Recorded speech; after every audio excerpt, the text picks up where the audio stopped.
Nshimishijwe n'Imana kubera uyu munsi nongeye guhabwa aka kanya kugira ngo tuganire ku ijambo ry'Imana mu kiganiro bita menya ukuri. Tuzi neza yuko ijambo ry'Imana ryo rituyobora mu nzira tugendamo ya buri munsi. Rero ujye ugira akanya wumve ijambo ry'Imana urisome, ndetse aho baribwiriza wumve icyo Imana ivugana nawe. Rero ndagushimira ko waje ugatega amatwi iri jambo, wowe uri kuri channel ya YouTube. Ndi kumwe n'umuvuga butumwa Gorethe Muhongerwa. Tugiye kubasomera igice kiri muri Matayo 26 uhereye ku murongo wa 37 ukageza kuri 41, aho turaza kubona igihe Yesu yari yegereje igihe cyo gupfa, ari mu bibazo bikomeye, afite agahinda. Ndetse mu bigishwa be harimo uwitwaga Yuda yamugambaniye, ari mu bihe bibi cyane bikomeye, ari mu gahinda gakomeye. Hari ahantu ijambo ry'Imana rijya rivuga ngo ese hari ubabaye nasenge, hari urwaye nashaka abakozi b'Imana bamusenge. Icyo gihe rero Yesu nawe yari mu bihe bikomeye, ahitamo kujya gusenga. Rero tugiye kureba iryo jambo, noneho tuze kumenya icyo Imana ivugana natwe uyu munsi wa none. Kadusome Matayo 26 umurongo wa 37 kugeza kuri 41. Aravuga ngo ajyana Petero na bene Zebedayo bombi, atangira kubabwira no guhagarika umutima cyane, maze arababwira ati, umutima wanjye ufite agahinda kenshi kenda kunyica, mugume hano mubane maso nanjye. Yigira imbere ho hato, arunama arasenga ati, Data, niba bishoboka iki gikombe kindenge, ariko bye kuba uko jyewe nshaka, ahubwo bibe uko wowe ushaka. Agaruka aho abigishwa bari asanga basinziriye, abaza Petero ati, harya ntimubashije kubana amaso nanjye isaha imwe?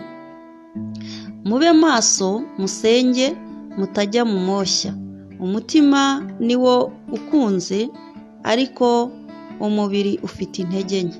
Mube maso musenge, mutagwa mu moshya. Iryo ni ryo jambo uyu munsi Imana yaduhaye, rifite umutwe uvuga ngo mwene data ube maso usenge utagwa mu moshya. Uyu munsi wa none ni kenshi duhura n'ibibazo bitandukanye. Kubona ibibazo, guhura n'ibibazo ni ibintu bisanzwe, ni ibintu bya buri munsi. Tuba turi mu ntambara irwana n'abadayimoni, irwana n'abanzi, irwana n'ibibazo. Nta muntu wahunga ikibazo. Akenshi umuntu ararwara, umuntu agira ubukene, umuntu ahura n'ibibazo bitandukanye, agahinda kakaba mu mutima w'umuntu. Ariko ibyo byonyine Yesu yarazi yuko ibyo bintu bizatugeraho. Yatubereye urugero rwiza. Ubuzima bwa Kristo muri iyi si yamaze imyaka 33 bwari buhagije kutwigisha ukuntu yabayeho. Yashaka kutwereka yuko uko yagiye atsinda ibigeragezo, uko yagendaga atsinda ibishuko, uko yagendaga ahangana n'abanzi be, niko yifuza yuko natwe uyu munsi twifata. Ese Gorethe, iyo urebye uyu munsi wa none abantu bahura n'ibibazo bitandukanye muri iyi si, ukabona umuntu ararwaye, ukabona afite abanzi, ukabona afite ubukene, ukabona afite ibibazo bitandukanye, kandi Yesu yaravuze ngo mube maso musenge mutagwa mu moshya. Amoshya ni igihe umuntu yarari mu gakiza akomeye, asenga, abwiriza ubutumwa, ndetse ukabona ari umukristo kabisa w'intangarugero, ariko mu kanya gato nk'ako guhumbya yahura n'ikigeragezo gikomeye, yahura n'ubukene, yahura n'indwara, ugasanga haje ibintu bimeze nk'ibishuko, bimukuye muri gahunda, bimukuye mu kintu cyo kwizera Imana, ahubwo arabibye akoze ibintu bibi. Urabona uriya Yuda yari umwigishwa wa Kristo Yesu, yari umwe muri bariya 12, ariko amoshya yitwa gukunda amafaranga byatumye agwa. Ni buriya niwe yabwiraga, avuga ngo mube maso musenge mutagwa mu moshya. Ahari iyo Yuda asenga ahari yaba umuntu ushaka Imana, ndetse yatwaye bariya bigishwa bariya ba Petero abona yuko ari inkoramutima wenda bo bazahagarara bagashikama, ariko nabo bafashwe n'ibintu byitwa ibitotsi. Aravuga ati mwa bantu mwe mube maso musenge, dore tugiye guhura n'ibibazo, tugiye guhura n'abanzi, Yuda yatuvuyemo yagiye kutugambanira, yangambaniye, ubu niteguye kuza gufatwa kwicwa, ariko naba nanjye wenda nditeguye gukora icyanzanye gupfira abanyabyaha, ariko mwebwe muranambabaje cyane. Aho mwakabaye mubyuka ngo musenge, Imana ibaha imbaraga z'umutima, mubone ukuntu mwihangana, mubone ukuntu wenda mumenye ukuntu mwifata, murisinziriye, kirere irashya, nta kintu mwitayeho. Uyu munsi hari abantu basinziriye, hari abantu batari maso, kandi imbere yabo hari ibibazo. Yego, barahari cyane, abantu barangariye mu bintu by'isi, ugasanga iby'Imana nta mwanya babihaye, kandi igihe wahugiye mu bindi iby'Imana ukabitera umugongo, aho ubuhaye Satani urwaho, aho nibwo ugwa mu moshya, ugateshuka ku cyo wakabaye ukora, ugateshuka ku cyo Imana igushakaho. Niyo mpamvu rero ijambo ry'Imana ridutegeka kuba maso, na Yesu niyo mpamvu yakanguriraga ababigishwa be ngo babe maso batajya mu moshya. Igihe cyose, nuko yari azi ko igihe cyose umuntu arangaye ajya mu moshya. Iyo udafite icyo ukora, iyo utafashe umwanya wo gusenga cyangwa ngo ufate umwanya wo kujya mu ijambo ry'Imana, Satani aragukoresha. Niho wumva amajwi ya Satani akubwira ati kora iki. Ariko nyamara dukangurirwa kugira umwete mu byo twumvise, tukabishikamamo, tukabihozaho umutima wacu wose. Niyo mpamvu hari ijambo riri mu Baheburayo ibice 2 umurongo wa 1, haravuga ngo nicyo gituma dukwiriye kurushaho kugira umwete wo kwita ku byo twumvise, kugira ngo tudatembanwa tukabivamo. Bivuze ngo iyo watangiye kujenjeka kwa kuri wamenye ku ijambo ry'Imana, cya cyiza wamenye, ugatangira kukijenjeka, ugatangira kubigendamo buhoro, ubwo uburangare buba bwaje, ntabwo uba uri maso. Aho rero niho Satani yinjirira akakoshya, ukava muri bya byizerwa wari urimo. Ariko turakangurirwa kubishikamamo, turakangurirwa kuba maso umunsi ku wundi, kugira ngo tutajya mu moshya nk'uko ijambo ry'Imana ritubwiye. Imana iguhe umugisha. Uyu munsi wa none turareba ibintu bihangayikishije isi.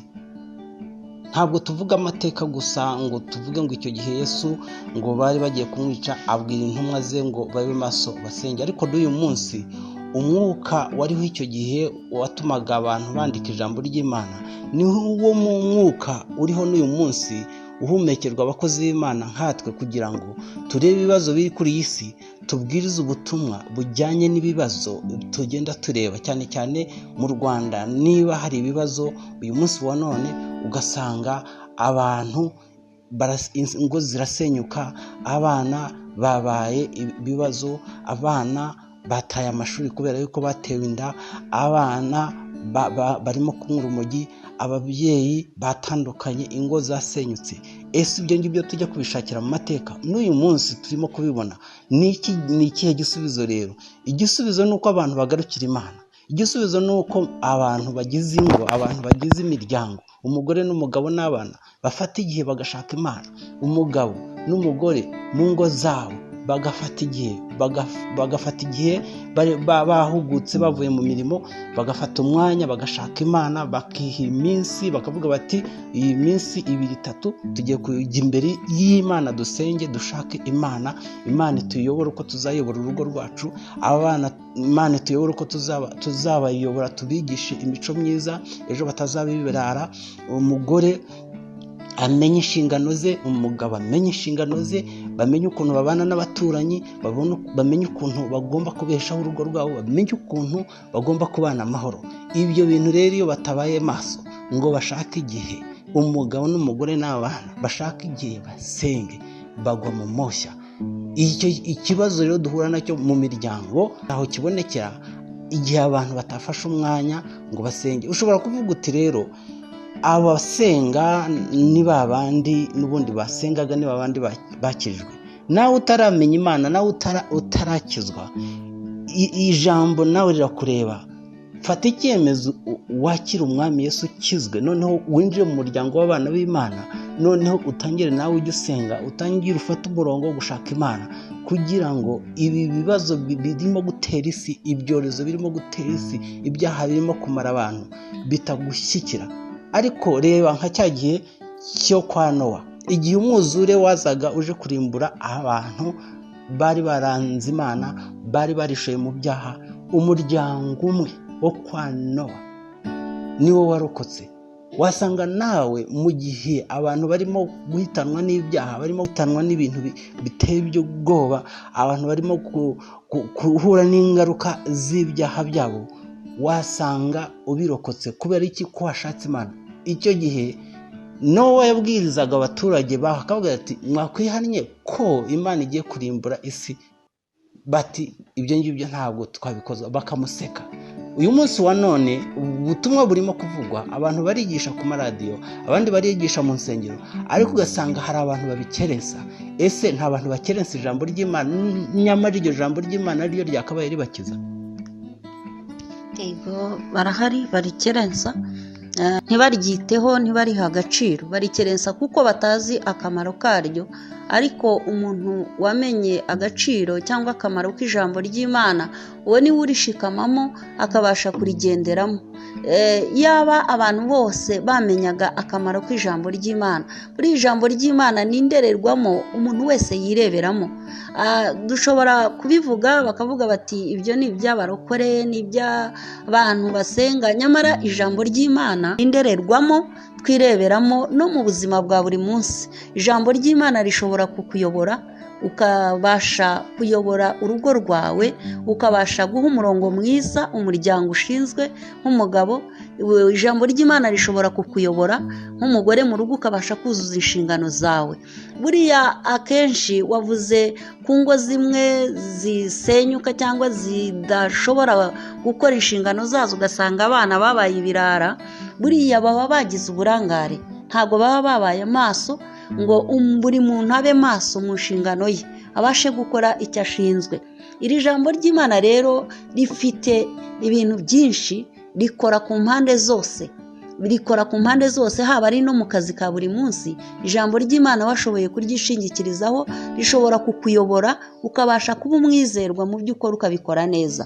Abantu ntabwo bazi agaciro k'ijambo ry'Imana. Kuba maso ni ukuvuga ngo ijambo ry'Imana ritwigisha kuba maso tugasenga. Ni ukuvuga ngo rero umutwe w'inyigisho turiho ni kuba maso tugasenga kugira ngo twe kugwa mu moshya. Kuba maso rero ni ukuba witeguye yuko ushobora guhangana n'ibibazo, ni ukuba witeguye yuko ushobora kubona ikintu cyagukura muri gahunda, ni ukuba witeguye kuba uzi yuko Satani ahari, abanzi b'ijambo ry'Imana bahari, abanzi b'Imana bahari.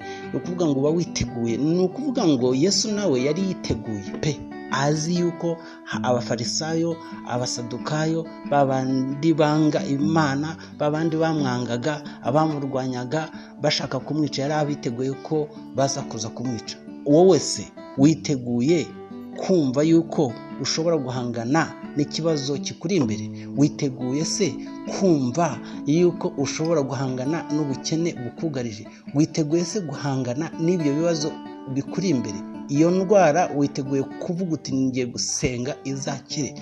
Witeguye se kumva yuko ibyo bibazo uzabivamo? Igisubizo ni ukuvuga ngo ba maso usenge. Ariko nyamara usanga abantu benshi ibyo batabyitayeho, bisinzira, agasinzira amasaha 20 nangahe, yaba yanabyutse akigira mu zindi gahunda, akajya mu kazi ke, nyamara ntabwo azi yuko no muri ako kazi ashobora guhura n'ibitero, ashobora guhura na Satani. Kandi narababwiye ngo Satani ntuzamubona agenda n'amaguru, kuko Satani ashobora no guca mu bantu, ashobora no guca mu bintu bikakunaniza, bikakugusha, ukazava mu gakiza, ndetse n'ubwo waba uri umukozi w'Imana ukagwa, ukava mu byizerwa. Kubera iki? Kuko utabaye maso. Ndagira ngo rero ugire ikintu uvuga, Gorethe Evangelist, ugira inama cyane cyane abagore, abakobwa.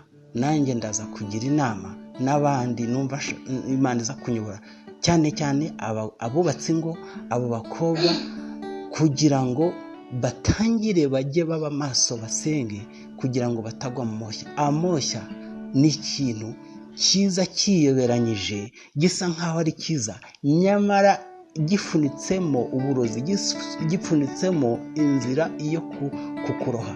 Kera twajyaga tubona abahigi bazi guhiga inyamaswa, baragendaga bagacukura icyobo hejuru bakasasaho utwatsi, inyamaswa ikaza yibwira yuko ari inzira isanzwe, nyamara munsi y'utwo twatsi bashasheho harimo icyobo kirimo n'amacumu, inyamaswa ikagwamo igapfa. Ese Satani we nta kuntu ashobora kugira gutya akagaragaza ibintu bisa nkaho ari byiza, nyamara munsi harimo urupfu? Iyo umuntu atabaye maso ashobora nawe kugwa muri urwo rwobo. Hari icyo wagira inama abo bantu natwe tugenda dusoza iyi nyigisho? Urakoze cyane pastor. Inama nagira abadamu bankurikiranye kuri iyi channel ya YouTube nuko bagomba kuba maso, bakabera maso ingo zabo, bakaba maso bakora inshingano zabo, akamenya inshingano ye ku mugabo we, akaba maso. Uyu munsi ingo zirasenyuka, akenshi zisenywe n'amagambo, akenshi zisenywe n'uburangare, umugore akarangara ntamenye inshingano ze, akarangara akumva amabwire, bakamuteranya n'uwo bashakanye, urugo rukaba rurasenyutse. Ariko urasabwa kuba maso, ubere maso urugo rwawe, ubere maso umugabo wawe, ubere maso abana niba Imana yarabaguhaye, ubabere maso, wuzuze inshingano zawe. Abana bawe batoze umuco mwiza, ubatoze kubaha, batoze imyifatire myiza, wubaha umugabo wawe, ubwo urabubaye maso. Ube maso, ntugapfe kumva amabwire umuntu aza kubwira ati umugabo wawe gutya na gutya namubonye aha n'aha ari kumwe n'umukobwa runaka cyangwa ari ahantu aha n'aha, ngo nawe uhite ubyimba utangire wataka umugabo wawe, naza utangire kumureba ijisho ribi, utangire kumurakarira. Ibyo byose uragomba kubyirinda, ube maso. Abakobwa nabo muri iki gihe bararangaye, abakobwa batakaje ubusugi bwabo kubera uburangare, bararikiye ibintu by'isi kubera kudasenga ngo bisengere Imana ibashe kubarinda, Imana ibashe kubaha umurongo mwiza, Imana ibashe kubaha kunyurwa nuko bari, bakarangara barangiza bakagwa mu moshya, bakaboshya gukora ibibi, bakisanga bishoye mu busambanyi, ubwo akaba yiyangirije ejo hazaza he. Rero barasabwa kuba maso, murasabwa kuba maso, buri muntu wese mu rwe ruhande arasabwa kuba maso agasenga. Kuko kuba maso ugasenga, iyo senze Imana, iyo ubaye maso ugasenga, Imana irakuyobora ikakuyoboza umwuka. Kuko ijambo ry'Imana rivuga ngo abayoborwa n'umwuka w'Imana nibo bana b'Imana, kandi Imana iyo ikuyoboye ntuyoba. Iyo wabaye maso ukajya ubyuka ugasenga, ugahora uri active, ugasenga, ukaba maso, ukababera maso umuryango wawe, ugasenga. Kuko urumva ko harimo ibintu bibiri: kuba maso, si ukuba maso gusa ngo ubyuke, ariko bakongeraho iki ngo no gusenga. Siko bavuze, ba maso usenge. Noneho ibyo bintu bibiri, iyo ubaye maso ukabera amaso urugo rwawe, uri umudamu ukaba maso ariko ukanasenga, Imana ikuyobora uko ugomba gufata umugabo wawe. Iyo ubaye maso ugasenga, uri umumama, Imana ikuyobora ukuntu wagira inama wa mukobwa wawe kugira ngo atazaba ikirumbo. Siko bimeze? Nawe wa mugabo, iyo ubaye maso ugasenga, Imana ikuyobora ukuntu wayobora urwo rugo rwawe, ikakuyobora ukuntu wamaneginga umugore wawe n'abana, ikakuyobora ukuntu wakorera uwo muryango wawe kugira ngo ubesheho. Ibyo byose biva mu bintu byo kuba maso, ariko ukagira ute, ukanasenga. Pastor, ushatse kuvuga ko iyo ubaye maso ugasenga aribwo Imana ibasha kukuyobora. Bivuze ngo igihe wasenze nibwo Imana ibana nawe, ikumva ibyo yifuzaho ikabigukorera. Cyane rwose. Hari abantu bayoborwa na kamere zabo, urabizi. Ushobora kuba maso ariko utasenga, ukayoborwa na kamere. Iyo kamere yakuyoboye ukora ibintu biri hariya mu Bagalatiya 5:19 hadusomere wumve. Ibyo nibyo bigaragaza umuntu utabaye maso ngo asenge. iyo atabaye maso ngo asenge ayoborwa na kamere, ngo imirimo ya kamere ngo iragaragara. Reka dusome Abagalatiya 5:19 haravuga ngo dore imirimo ya kamere iragaragara n'iyi: gusambana no gukora ibiteye isoni n'iby'isoni nke, no gusenga ibishushanyo, no kuroga, no kwangana, no gutongana, n'ishyari, n'umujinya, n'amahane, no kwitandukanya, no kwirema ibice, no kugomanwa, no gusinda, n'ibiganiro bibi n'ibindi bisa bityo.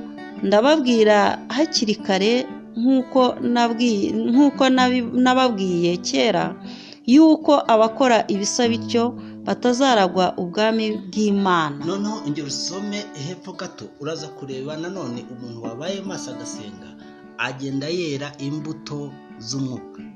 Reka dusome 22 haravuga ngo ariko rero imbuto z'umwuka ni urukundo, ni ibyishimo, ni amahoro, no kwihangana, no kugira neza, n'ingeso nziza, no gukiranuka, no kugwa neza, no kwirinda ibimeze bityo nta mategeko abihana. Imana ikugirire neza. Ndashimira Imana iduhaye ubutumwa. Reba Yesu we yabaye maso arasenga ayoborwa n'umwuka wera. Noneho babandi bari baje kumufata, dore ikintu cyabaye. Baje kumufata wa wundi utarabaye maso witwa Petero wari wisinziraga abandi basenga. Yesu we yarasengaga, uriya we arimo kugona asinziriye. Yesu yaje ngo inshuro ya mbere asanga barasinziriye, azi inshuro ya kabiri asanga ati ko ntimushobora no kubyuka ngo mubane nanjye gusenga. Ati mube maso musenge mutagwa mu moshya. Dore rero Petero icyamubaye yaguye mu moshya. Aho kugira ngo arwane intambara y'umwuka, yarwanishije intambara y'umubiri, afata inkota atema umugaragu w'umutware ugutwi. Siko bimeze. Noneho rero Yesu kuko yabaye maso agasenga, yeze imbuto z'umwuka ngo zo kugira neza.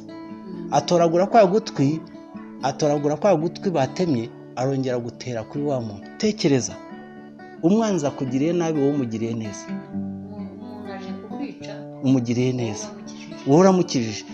Uriya Petero wayoborwaga na kamere yatemye ugutwi, agutuye hasi. Ariko kuko Yesu we yabaye maso agasenga, yeze imbuto z'umwuka, aho kugira ngo amugire neza, kwa gutwi agusubiza aho aramukiza. Icyo ni ikintu tugomba kwiga. Kandi dusoza, gira ijambo rimwe umunota umwe usoze ngo ba maso usenga utagwa mu moshya. Yesu ntiyigeze agwa mu moshya kuko yagize neza, ariko Petero kuko atabaye maso yaguye mu moshya. Birumvikanye neza cyane, iyo umuntu atabaye maso ngo asenge tubonye ko ayoborwa na kamere. Ariko igihe wabaye maso ugasenga uyoborwa n'umwuka, wera imbuto z'umwuka. Imana igufashe wowe udukurikiye kuri iyi channel ya YouTube, natwe ubwacu Imana idufashe kugira ngo tube abayoborwa n'umwuka, twe kujya tuyoborwa na kamere zacu. Kuko abantu iyo batabaye maso ngo basenge, twabonye hariya muri ziriya mbuto za kamere harimo ibiganiro bibi, niho uzasanga banegurana, bafashe umwanya wo gutarama ku bandi, bavuga abandi, ugasanga niko kazi, ntabwo babaye maso. Imana idufashe rero kugira ngo tube maso, dusenge, tutajya mu moshya, tubashe gutsinda moshya n'ibishuko bya Satani. Rero turashoje. Wowe watwumvaga, cyane cyane wowe wumvaga ubutumwa, gerageza ube maso usenge, kuko ibibazo ni byinshi muri iyi si. Ariko nuba maso ugasenga uzajya uhora ubitsinda. Satani azajya ahora gutera umutsinde, nk'uko Yesu nawe yageragejwe, bakaza gushaka kumwica, bagashaka kumugirira nabi, bakamutuka, uzatsinda Satani n'abakozi be. Ariko nutaba maso ngo usenge uzamera nka Petero. Ariko ndakwifuriza yuko wajya uba maso ugasenga, kuko aho niho hari ubutsinzi. Reka mbasengere. Uwiteka Mana, nsengeye abantu bakundwa bacu bumva ikiganiro Menya Ukuri, bagirire neza, ujye ubaha kuba maso, basenge be kugwa mu moshya, kandi iri jambo ricengere ryinjire mu mitima rigira ikintu rihindura. Urakoze ko wumvishe gusenga kwacu mu izina rya Yesu. Wowe muntu utarakora subscribe kuri iki kiganiro, ugikore kugira ngo ujye ubona ubutumwa mu buryo bworoshye, kandi nawe wumva ubutumwa ujye ubusangiza abandi, kugira ngo dukore umurimo w'Imana, abantu bajye bumva ijambo ry'Imana, twagura ubwami bw'Imana, kugira ngo abantu bamenye ukuri, kandi ukuri kuba bature. Telefone zacu ni izi ngizi, wifuza kudutelefona utubaza cyangwa wifuza ko dusengana. Izanjye Pastor Sylvester Nsengimana ni 0782 635 iza Evangelist Gorethe Muhongerwa ni